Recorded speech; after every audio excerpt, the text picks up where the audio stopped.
Shalom Ubracha, nous poursuivons aujourd'hui avec la dernière Mishnah du 5e Perek, Mishnah Zayin, 7e Mishnah. Nous avons vu que lorsque un homme a creusé un trou dans le domaine public, et la Torah nous parle d'un taureau ou d'un âne qui serait tombé dans ce puits, qui aurait été endommagé, la Torah oblige celui qui a creusé ce trou de dédommager le propriétaire de ce taureau. Donc on parle dans la Torah de taureau ou d'âne. Est-ce qu'il s'agit que d'un taureau, que d'un âne, si c'est une autre bête? On retrouve aussi ailleurs dans la Torah plusieurs endroits où la Torah ne parle toujours que d'un taureau. Est-ce que c'est taureau ou ça peut être une autre bête? Alors la Mishnah va nous dire ici que lorsqu'on parle d'un taureau ou d'un âne, ce n'est pas uniquement le taureau. L'âne, c'est n'importe quelle bête. La Torah, comme la Mishnah nous dira, Diber hakatuv behove, dire au présent. Généralement, à l'époque, les gens avaient, comme on le voit aujourd'hui encore dans certains pays, les gens avaient comme moyen de transport utilisé les bœufs, les taureaux, les ânes, et c'est donc ces bêtes qu'on trouvait sur son chemin, mais ça peut être aussi une autre bête. Donc la Mishnah nous dit Echat shor, aussi bien le taureau, Vechat kol behema, ou n'importe quelle bête, les nephilat à bord.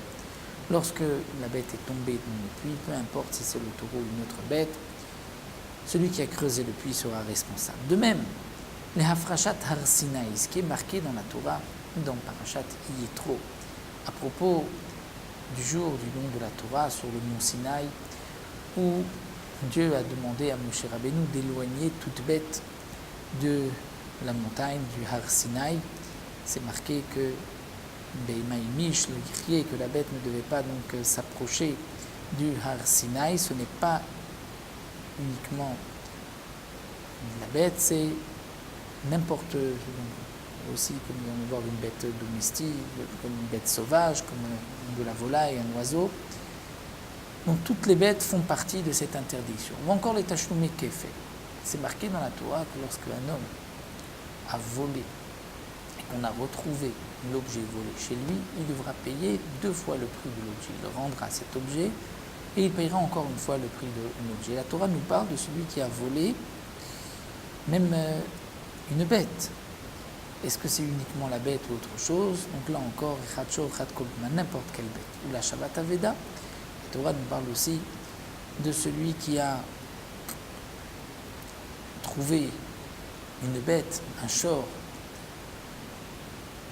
perdu, il devra le ramener à son propriétaire. Ce n'est pas uniquement le taureau, ma Shabbat Aveda, ça peut être n'importe quelle bête, comme c'est marqué Kol Aveda Taricha, tout ce que ton frère aura pu perdre. Ou encore la Torah nous parle de Prika, c'est-à-dire un taureau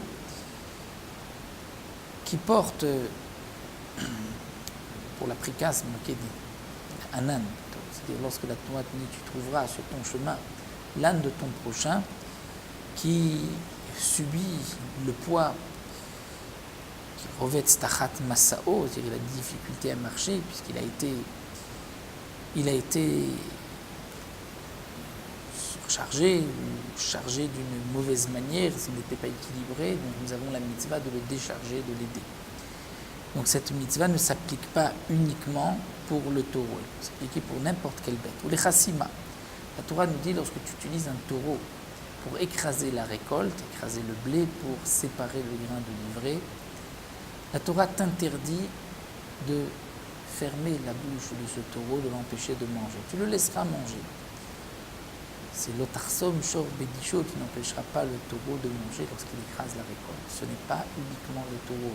Même si on prend une autre bête, le din s'appliquera aussi. La kilaïm, où la Torah interdit les kilaïm, c'est-à-dire d'accoupler 2 bêtes qui ne sont pas de la même espèce. Ce n'est pas behemtecha, uniquement la bête domestique, c'est n'importe quelle bête. Et aussi les shabbats. Bien que pour Shabbat, la Torah dit que shorcha vechamorecha, ton taureau, ton âne devra se reposer. La Torah nous dit aussi toute bête domestique, mais c'est aussi les bêtes sauvages. On apprend aussi tout ce qui t'appartient devra se reposer le Shabbat. Donc,